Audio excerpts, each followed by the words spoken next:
रामकृष्ण हरी. श्री स्वामी समर्थ. मित्रांनो, तुळशी मातेजवळ दररोज दिवा लावल्याने आपल्या जीवनात त्याचा काय परिणाम होतो हे आज आपण एका कथेमार्फत जाणून घेणार आहोत, ज्यामध्ये स्वतः भगवान श्रीकृष्णांनी देवी सत्यभामाला तुळशी मातेजवळ दिवा लावण्याचे महत्त्व आणि त्याचा आपल्या जीवनावर होणारा परिणाम समजावून सांगितले आहे. पण कथेला सुरुवात करण्यापूर्वी तुम्ही जर चॅनेलवरती नवीन असाल तर चॅनेलला नक्की सबस्क्राईब करा आणि व्हिडिओला एक लाईक करून कमेंटमध्ये जय श्री कृष्ण नक्की लिहा. एकेवेळी देवी सत्यभामा भगवान श्रीकृष्णांकडे आली आणि त्यांना विचारू लागली, हे भगवान, माझ्या मनात काही प्रश्न निर्माण होत आहेत, कृपया मला मार्गदर्शन करा. तेव्हा भगवान श्रीकृष्ण म्हणाले, हे सत्यभामा, तुझा प्रश्न काय आहे? कृपया मला सांगा. आम्हाला तुमच्या प्रश्नांची उत्तरे देण्यात आनंद होईल.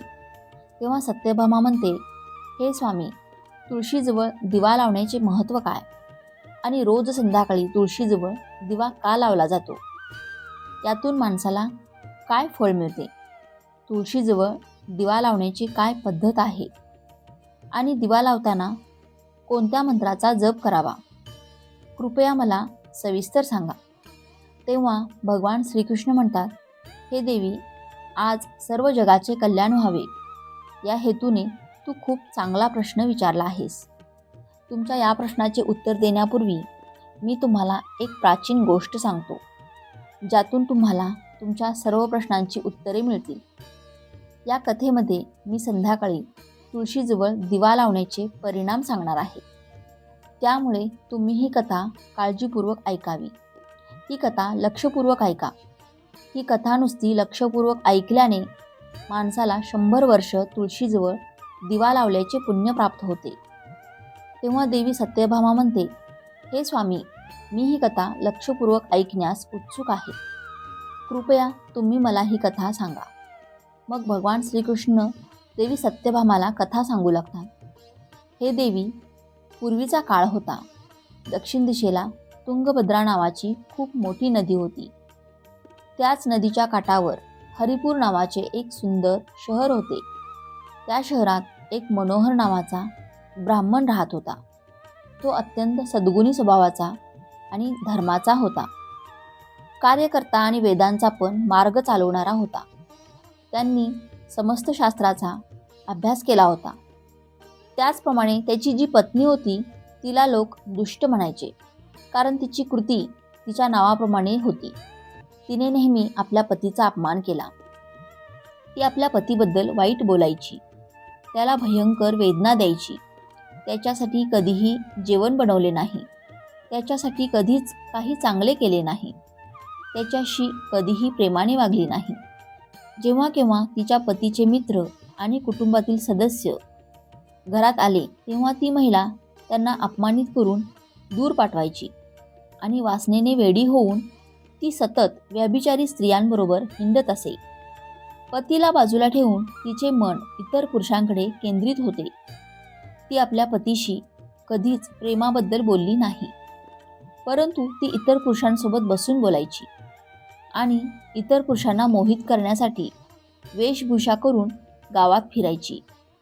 कधीकधी ती जंगलात झाडाखाली उभे राहून माणसांची वाट पाहत असायची आणि त्यांच्यासोबत राहायची. मग एके दिवशी ती अनैतिक स्त्री जंगलात जाऊन झाडाखाली उभी राहिली. तिचे मन वासनेने भरले होते आणि ती एखाद्या पुरुषाची वाट पाहत होती. मात्र बराच वेळ होऊनही त्या ठिकाणी कोणीही माणूस आला नाही. त्यामुळेच ती अत्यंत दुःखी झाली. माणसाच्या शोधात इकडे तिकडे भटकू लागली. त्या दिवशी तिची सगळी मेहनत व्यर्थ गेली, परंतु ती तिथेच उभी राहिली आणि रडायला लागली. आज एकही देखणा पुरुष या वाटेने आला नाही. आता मी माझे काम कसे करणार? ती जोरजोरात आक्रोश करू लागली. तिथे जवळच एक जंगल होते. त्या जंगलात एक भयंकर वाघ राहत होता. त्या पापी स्त्रीचा आवाज ऐकून तो जागा झाला आणि तिला खाण्यासाठी त्याने तिच्याकडे उडी मारली. त्या भयंकर वाघाला पाहून त्या महिलेला घाम फुटला. ती भीतीने थरथर कापू लागली. ती महिला काही करण्याआधीच त्या वाघाने तिला आपल्या पंजाने जखमी केले आणि ती महिला जमिनीवर पडली. आणि जमिनीवर पडताच ती ओरडली, "अरे वाघा, तू इथे का आलास आणि तू मला का मारतोस? मी माझ्या प्रियकराला इथे शोधत आहे. तू मला सोडून दे. मला खाऊन तुला काय मिळणार?" बाईचे बोलणे ऐकून भयंकर वाघ क्षणभर थांबला आणि हसत बोलू लागला, "हे दुष्ट स्त्री, आज निर्मात्याने तुला माझे अन्न म्हणून नियुक्त केले आहे. माझे काम तुझ्यासारख्या पापी स्त्रियांचे भोजन करणे आहे. तरच मला या शरीरापासून मुक्ती मिळेल." ती बाई म्हणाली, "अरे वाघा, तू कोण आहेस? खरं सांग, तुला वाघ का व्हावं लागलं आणि तू माझ्यासारख्या बायकांना का खातोस? आधी सगळं सांग आणि मग मला खा." मग वाघ म्हणू लागला, "अरे पापी, तुला माझ्या मागच्या जन्माची गोष्ट सांगतो की मला वाघ का व्हावे लागले. प्राचीन काळी दक्षिण देशात एक नदी होती. त्या नदीच्या काठी एक शहर वसले होते. मी त्या शहरात राहायचो. मी ब्राह्मणाचा मुलगा असून नदीकाठी वगैरे बसून यज्ञ करायचो. त्या जन्मात मी अनेक पापी लोकांसाठी यज्ञ केले. मी त्या पापी लोकांच्या घरी भोजन केले. पैशांच्या लोभासाठी मी अनेक पापी लोकांसाठी काम केले. ब्राह्मण घेऊ नये अशी गोष्टींचेही दान मी स्वीकारले आणि इतरांकडून पैसे घ्यायचो. पण मी घेतलेले पैसे ते कधीच कोणाला परत केले नाही. हे पाप करत अनेक वर्षे गेली आणि मी म्हातारा झालो. माझे केस पांढरे झाले. माझे डोळे सुजले. माझ्या तोंडातील सर्व दात बाहेर पडले. परंतु तरीही मी दान घेण्याची सवय सोडली नाही आणि मी पाप करीत राहिलो. मग एके दिवशी पैशाच्या लोभापोटी मी नदीकाठी गेलो आणि इतर धूर्त ब्राह्मणांसह आम्ही इतर लोकांची फसवणूक केली. खोटे मंत्र उच्चारून योग्य कर्मकांड न करता देवी देवतांची पूजा केली आणि भरपूर पैसा दानधर्मही केला. मग त्याच ठिकाणी एका आजारी कुत्र्याने माझ्या पायाला चावा घेतला आणि मी बेशुद्ध पडलो. त्या क्षणी माझा जीव गेला. तेव्हा यमाचे दोन दूत त्या ठिकाणी प्रकट झाले आणि त्यांनी मला पकडून यमपुरीला नेले. तेथे यमराजाने चित्रगुप्ताला माझ्या कर्माचा हिशेब मागितला. तेव्हा चित्रगुप्त म्हणाला, "हे धर्मराज, या ब्राह्मणाने घोर पाप केले आहे. त्याने इतरांना खोटे बोलून पैसा लुटला आहे. विधिवत पूजामंत्र न करता त्याने खोटे मंत्र जपून भगवंताचा अपमान केला आहे. म्हणूनच हा पापी ब्राह्मण फक्त नरकात जाण्यास पात्र आहे." तेव्हा यमराजाने आपल्या दूतांना मला नरकाच्या अग्नीत टाकण्याची आज्ञा दिली. अनेक वर्षे नरकाची शिक्षा भोगल्यानंतर मला वाघाचे शरीर मिळाले आणि मी दुर्गम जंगलात राहू लागलो.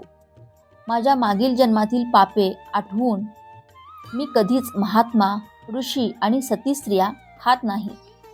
मला पापांपासून मुक्ती मिळावी म्हणून मी फक्त पापी, अनैतिक, अश्लील स्त्रिया खातो.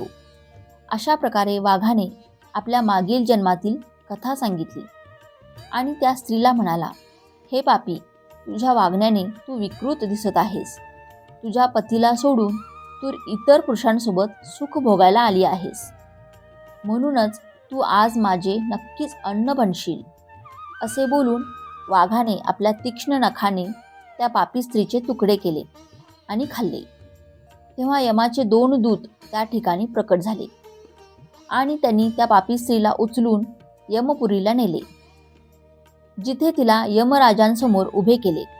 तेव्हा चित्रगुप्ताने त्या स्त्रीचा तपशील सांगताना यमराजाला सांगितले, "हे धर्मराज, ही स्त्री अत्यंत पापी स्त्री आहे. तिने घोर पाप केले आहे.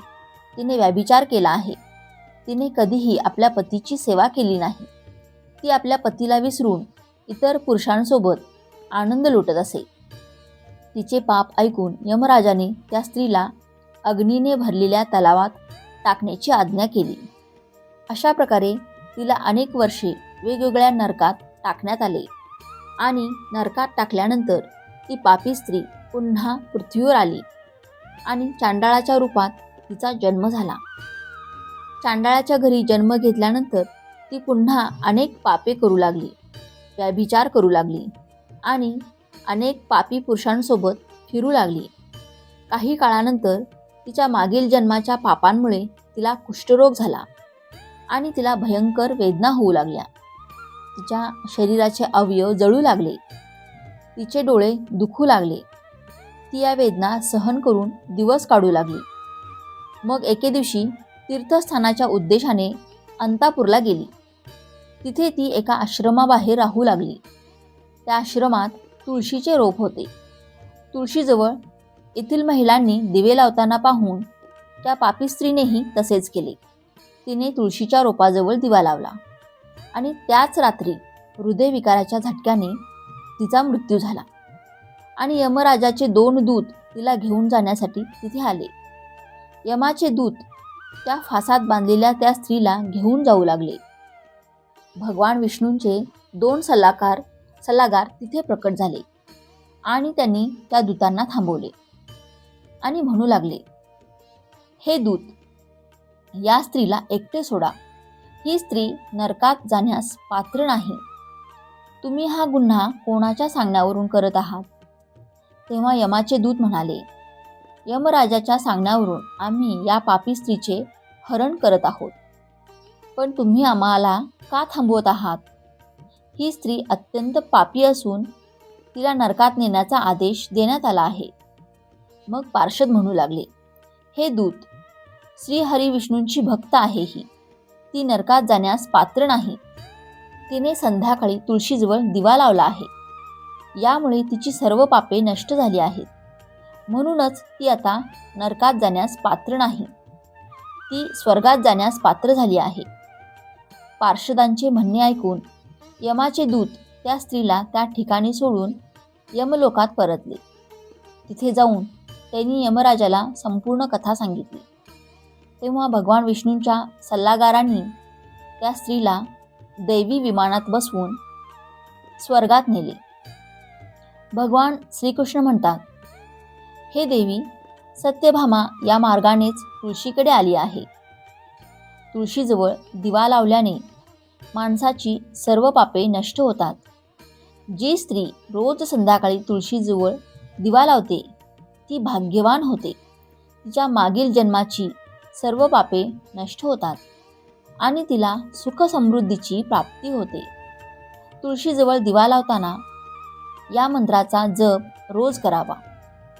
ओम तुलसी देवायच विद्महे विष्णुप्रियाय धीमहि तन्नो वृंदा प्रचोदयात. श्रीकृष्ण म्हणतात, सनातन हिंदू धर्मात 10,000 गायी दान केल्याने जे फळ मिळते तेच फळ तुळशीजवळ दिवा दान केल्याने मिळते.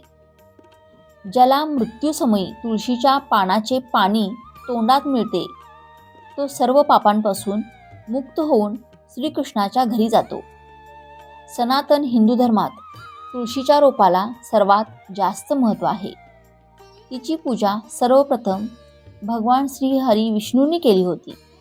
श्री हरी विष्णू म्हणतात, ज्याप्रमाणे वैकुंठाला लक्ष्मी देवीकडून ऐश्वर्य प्राप्त होते त्याचप्रमाणे तुळशीमुळे वैकुंठाला पवित्रता प्राप्त होते.